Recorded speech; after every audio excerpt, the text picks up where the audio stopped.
What is up, sports fans, and welcome back to another episode of Pez's Picks. I'm Jeff Hartman, joined by the man with the picks, Pez himself. Pez, it's here. We're finally here. Like we got after the lull of the NFL season. We had to deal with all that NBA crap, and here we are, March Madness. What's up, my friend? Jeff, in the gambling world, this is kind of Christmas time, and 4th of July, kind of like a summer kind of shoulder season. I've got my nephews here, about 20, 23 years old. One of the greatest days of my life. 4 buddies of mine dressed as Elvis in jumpsuits in Las Vegas on St. Patty's Day. And it was March Madness opening weekend. We walked in the St. Patty's Day parade. I think about it every year. And this is it, Jeff. This is it. This is go time. I remember the old days when we were busy answering the phone and the action. We just have to pull back a little bit, Jeff. We talked about this a lot. Keep it under control. You can't go crazy. Don't chase your money on these days. A lot of people are going to be off of work. They start drinking around lunch. Put your plays in morning. Let them go. If you lose 3 or 4, let them go. You always got tomorrow. Yeah, and it is a wild. The thing is, what's great about this event is that it gets everyone engaged, whether you're a hardcore gambler that's doing specific games or whether you're someone that just does a local bracket challenge online, or you get the old physical. I wanted the piece of paper. People that do the online stuff, give me the piece of paper. I want to write it down. I want to analyze it and digest it. And that's what we're going to talk about here in this podcast is we're talking about the bracket. We're talking about seedings, potential upsets. Pez, what's some advice you would give everyone out there? Jeff, I'm going back to 7th grade when Jeff Carabin ran my first pool. We're probably going back to perhaps 1986, 87, Jeff. So first pool, you did it on paper. You gave him $5. This is when gambling started in South Jersey, Jeff. Between Atlantic City and Philly, if you were Italian, Irish guy, you were gambling. So what I've learned over the years, there are trends. There are trends for filling out a bracket that might not equate to gambling trends, but there are definitely historically trends that you can try to benefit from. 11 over number 6, historically the number one upset, 38% of the time that's going to hit. So if there's 4 of those, 38% of the time, you're going to get 1 or 2 of those a year. 12-5, about 35% of the time. And then we get the 13-4, 14-3, you're in the low 20s. So if you're picking upsets, those are going to be most likely the games that are going to upset. And we don't count upsets 8-9. We don't count 7-10s. It's got to be 4 or 5 seeds apart. Maybe 1 or 2 of those are going to hit. A first round, we're looking generally 5 to 7 upsets, 7 on a high year, 5 on a lower year. Second round, 3 or 4. I believe the most upsets we've ever had in a tournament was 14, and that was pretty much during the first 2 rounds. After rounds 1 and 2, you really have to be careful on how much you're investing on upsets. After 1 and 2, frequency goes down significantly on upsets. 1 and 2, you're going to look at potentially a handful. Once you get to third round, Sweet 16, you're looking at about 0.25% of the time you're going to get an upset. So when I talk to people about filling out these pools or these brackets when they're at work, which don't have anything to do with the gambling lines, if you're going to pick upsets, stick to 1 and 2 the first weekend. Every bet after that, chalk generally wins. Now, of course, we're going to occasionally have a Cinderella story that might go a little further. But in terms of brackets, most people aren't picking that anyway. So a handful, I'd say 7 or 8 upsets is a pretty solid conservative way to fill out a bracket. And that's going to happen on the first weekend. Maybe you carry, 1, 11, or 12 seed if you think they're winning 2 games and win 1 more. But generally, chalk tends to prevail after that first weekend. I was going to say, I feel like in the past few years, maybe I'm wrong because sometimes they all bleed together. I feel like a lot of it's been chalk in recent years. You agree or disagree? Well, last year was kind of, I think, an outlier. We had no buzzer beaters from what I can remember, very few upsets. I think generally the way they seed these games, 2 times we've had a 16 be upset by a 1. 11 times we've had a 15 upset by a 2. And we're going back to about 1984 when they expanded to 64 teams. So when they pick an 11 seed and a 6 seed, they're looking for close games. they want people to be entertained. They want this Cinderella story. 62 times since, I believe it was 1984 when they expanded, we've had an 11 beat a 6. So you're looking at about 39%. So if we do the math, if you have 4 situations, 11-6, 1.2, 1.3 times it's going to hit. I think this year we're going to return to this. Last year, I think viewing was down and chalk won. So that kind of took away the excitement from it a little bit. So I would be prepared for a lot of upsets this season. I think when they pick these brackets, when they match these teams up, they're looking for tight games. And that'll lead us into betting a little bit too. Tough to bet, maybe a 6 seed giving a lot of points over an 11 seed. That's something to think about when you're placing wagers. Do you have I always ask this. There's always a Cinderella. There's a Cinderella story in every year, a team that no one's expecting to get past round 1, and yet they do. And sometimes they even get to the 3rd round. Doesn't matter which region you're talking about. Do you have any team that's giving you a hint? Like, I don't know, Santa Clara over Kentucky. That's 7-10. That's not really an upset according to your math and formula. Or is it a St. Mary's, Texas A&M? Hey, do you have a team that kind of fits that criteria? So in the gambling world, we look at things differently, Jeff. Sure, yeah. I have trouble predicting a Cinderella is going to go far because each matchup's going to be different. So it's predicting 2 games. But if I'm going to look at it, we've already posted our 4 plays for Thursday. We have a play that's coming out Wednesday. Wednesday, I'm a little upset, and we're putting this one out for free for the people. We're taking Miami, Ohio. If I find this right now, was a team that I believe came into this game with only 1 loss. So we're looking at versus SMU. SMU, who's generally not a basketball powerhouse. So Miami, Ohio comes into this with 1 loss, 31 wins and 1 loss. They lost in their tournament. Had they won that tournament, they're not going to be in this play-in. So we already put this play out. They're getting 6.5 over SMU. I love this all day. I think if they get in, they can win a couple of games. And, that's kind of tough to predict. I like McNeese a little bit. A lot of people are leaning on VSU a little bit. Having said all that, I think it's tough to chalk or to write in a long shot bet, much further than maybe the Sweet 16. If you're trying to win money filling out a bracket, most people aren't doing that. Generally, people that are going to win the bracket are going to stick to chalk, and they're going to hit, the 7 or 8 upsets that might happen each year. But to predict, maybe that, like University of Pennsylvania is going to win the national championship, it's just kind of ridiculous, right? So I think at the end of the day, you lean on chalk, you pick your handful of upsets, and you kind of sit on your bracket to a point. Are you concerned about your Arizona Wildcats at all? I mean, Long Island, the 16 seed. I mean, that's your libido play of the tournament. So Arizona comes in, Jeff, and a lot of books have them as the number 1 favorite. And we've already put this out. We'd like them to win the championship.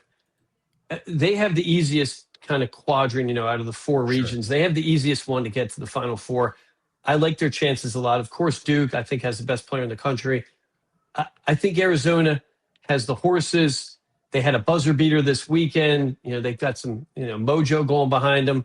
They've got a team that can hit from long distance. They've got a couple guys that can create their own shot. That's a very diverse team, and that's a very difficult team. If you're missing from 3-point land, they got a couple of guys that have this kind of modern, basketball build, 6'8", 6'9", that can get to the hoop, and that's kind of what we look for. I like Illinois at plus 2,000 as well. Solid guard play. But after that, I think if you're picking, long shots, I think that's going to be a difficult sell and a difficult thing to predict. And what's tough when we're talking about this, we're going to have, until we talk next week, Jeff, we're going to have first 2 rounds going. So in round 1, I think if you're picking upsets, 11-6, 12-5, 13-4, solid place. If you want an outlier, I think picking 1-14 over 1-3, a bit of a long shot, but if you hit that should put you into a position to win your bracket. That's going to happen 14% of the time. But when we talk 11-6 and 12-5, you're looking at about 36, 39% of the time. One of those is going to happen each year. In the second round, a very difficult thing to predict these upsets. 7 versus 2 has only happened 27 times. 11 has upset 3 only 20 times. And that's going to be that's a lot of games. So that's not a high percentage. But if you can pick one of those, then that's something that can get you to the top of a bracket. In terms of gambling, we're going to have to wait and see each round. We're going to have to wait and see how the lines pan out. I do think there's a different type of college basketball this year. We've got some blue chip teams that have some standouts, but I think we will return to a position where 11 and 12 seeds are going to have veteran teams that play solid basketball that can kind of carry a team for a couple, possibly 2-3 wins. And so for those that are curious, where can you find Pez's picks? You got to go to pezspicks.com, which is a pay site. We're going to have you up to date with all the latest odds. Make sure you check it early and often. There's all these times where Pez will give us a play and he'll say, I've got this team getting 4.5. And then in the comments on Instagram, you hear people say, it's only 2.5. What the hell's wrong with you? Are you paying attention? Are you setting up notifications so that you're getting notified when the video is posted? Because that's the line we're using. So go to pezspicks.com. You might have to pony up some cash, but you might be able to win that money back rather easily if you pay attention to those picks. But let's empty the notebook, Pez. What else you got for us? I think in the first 2 days, you can potentially profit with betting with or against large spreads. Teams that are very polished, teams that get to the hoop and rebound are more likely to cover bigger spreads. Teams that shoot more from the outside, you're going to be in a new stadium. Generally, these are big arenas. And there's one thing that in this tournament that happens, usually these teams are used to playing in smaller venues where you have a little bit more depth perception. When you get in some of these big arenas, the depth perception disappears. You're playing with a clear backboard. So I think from outside shooting teams, I would shy away from larger spreads. Teams with big men, teams that rebound, teams that score down under the basket, more likely to cover. We also look at one of the things we punch into our algorithm. There's a team out there, Jeff, that we're taking 71.4% of their games this year they've covered. Now, this isn't a team that's played a lot of solid opponents, but when you're covering that much, that means you control the ball. You play a system of play where you're dictating pace. I'd like to look for those in first rounds that maybe aren't going to win the game, but perhaps are going to cover. So that's something to look at. That's something that we look at in our system. In terms of 8-9s and 7-10s, if we look at this in terms of gambling, you're not going to see too many of those. I mean, you're looking at a percentage under 20%. So a 7 very rarely is going to lose to a 10. It's going to happen 1 out of 5 times or less. So a 7 that's laying 2-3 points might be an advantageous play just because of the frequency of them losing and they're only laying a bucket or 2. But at the end of the day, March Madness comes down to foul shots, Jeff. And the college basketball comes down to foul shots. Teams that hit foul shots at a high rate are also solid bets. But what I encourage people, put your plays in day before or morning of and enjoy yourself. Do not chase your money on March Madness. I've been there, Jeff. I've been in this biz for a long time on all ends of it. You can make yourself have a long weekend and a long spring if you chase your money. Not a wise investment. I wouldn't bet the house on any of these games. Enjoy it. I got into a poll today. We had 3 minutes to fill out a bracket. That's a fun way to do it, Jeff. You can bring anybody in that doesn't know anything about anything. Another pool that I'm in every year, it's got about the same 16 people. We put in a small amount of money. You pick 4 teams out of a hat. Each person gets a team from each bracket with the spreads, and you play a steal and pull. These are fun things you can do. But at the end of the day, this is a gambling paradise. I think better than the NFL, better than any sport, because you can invest $10, $20 and enjoy yourself. And I think that's something that people should look at. For serious gamblers, check out our website. Give us our nominal fee that we're using to keep the lights on and keep our HR department, our legal department. Jeff, we're always suing people from Pez's Picks. So at the end of the day, if you're a professional, get on there. We've had a lot of success. We've done this together for about 3 years now. This is something that we have a lot of experience in, making bets and taking them. So I think very confident about the 4 plays that we have out there right now. And I love Miami, Ohio, Jeff. I think that's an underrated team. I think tomorrow night, them getting 6.5. We're taping Tuesday, Wednesday night. I love that all day. I think that's the most confident play that I have going into this. Having said that, everything's a coin toss, right? All right. Let's finish this up with a simple question. Where do you put March Madness in terms of sporting events in the overall landscape of sporting events? Difficult question, Jeff. There was a time where I watched college basketball almost every night. I knew every player. I remember NC State, Georgia Tech, and this was a time where guys would play, a minimum 3 years in college basketball, generally 4.